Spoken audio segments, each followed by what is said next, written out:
I used to make short science fiction videos for this channel years ago, but these days they don't really sit right with what I do. I'm locked into being 100% factual, and it turns out that even videos clearly flagged as fiction still confuse some people, or occasionally get used out of context by conspiracy theorists. And the truth is, I'm not great at writing fiction. But I do still have some ideas that I want to get out of my head. So I've come to the most quintessential British science fiction filming location, a bit of waste ground next to an old quarry. That's probably been the surface of 3 different planets over the years at least. I would be filming in the quarry, but they're quarrying. All I need is a long scarf and a talking computer. Technically, I guess my phone is a talking computer. Anyway, I'm just going to roll these ideas off, 1 or 2 sentences each, and maybe I'll add in a few images from stories that might have been. I'm not saying these are completely original, I'm just saying they're original to me. I haven't read these anywhere else yet. If you want to use them as a prompt for your own writing, go for it. If you want to make a little non-profit short film for YouTube out of it, go for it. But if you want to somehow make a full commercial film or a show out of any of these, I mean, first, that's ridiculous, but also you will need to option it. I'm not leaving that sort of money lying on the table. The first batch are all about brain-computer connections, which is kind of like shooting fish in a barrel. Really, you just look at frustrating things to do with computers now and extrapolate that to actually connecting the computer into people's heads. Most of these are kind of obvious, I think. Either 90s cyberpunk movies will have done them, or they were late-night talk show jokes in 2017 when Elon Musk announced he was starting a company to work on exactly this. So we can quickly rattle through.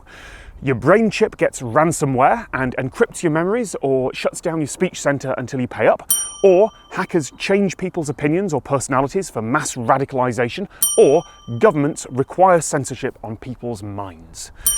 One of the problems with brain interface fiction is that it's really hard to depict visually. It's a lot easier to describe someone's mind being altered in text, but there are more subtle stories possible as well, like a brain chip update that removes features or hides them behind a monthly subscription paywall, or the alternative, in-app purchases for enhanced sensors or intelligence or memory, or a world in which only rich people can afford superintelligence. The singularity is just for billionaires and they leave the rest of us behind, which is probably somehow a satire on private schools and the Who You Know Old Boys network, but I could never really figure the story out properly. Then there's the idea of influencer becoming a more literal word as kids link their brain implants to their idols in order to experience their emotions. Streamers sharing what they're feeling in real time.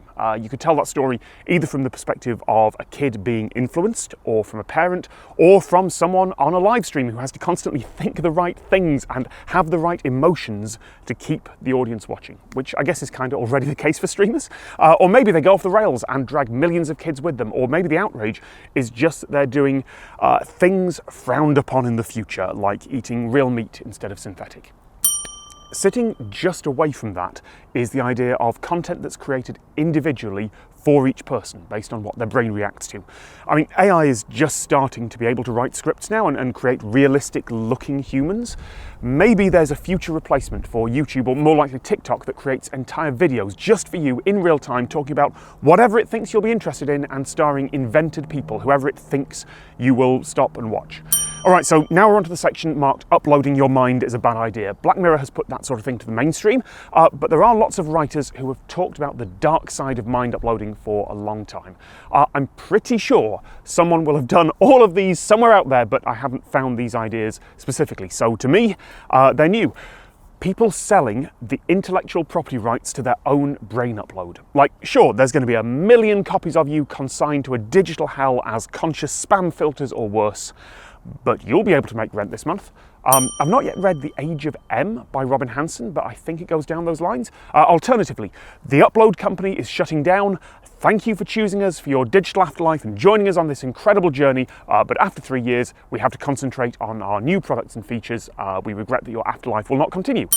Or the upload company gets acquired along with all their data, and by data I mean people.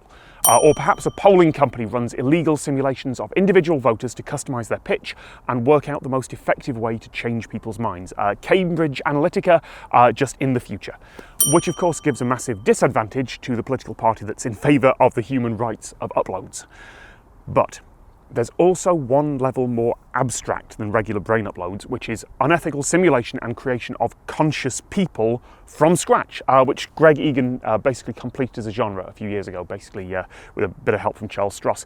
There's one angle that I haven't seen on that yet, a video of a startup company pitch for a product that creates millions of subtly different versions of a video or a political speech or an article and then measures them against simulated fictional people to get their reactions.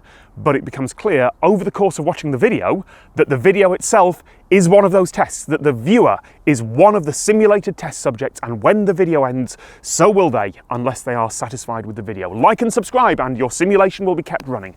That might be too creepy. Actually, it seems like a bad idea to potentially induce that much existential angst. But you know, do like, comment and subscribe, just in case. The video is ending, after all.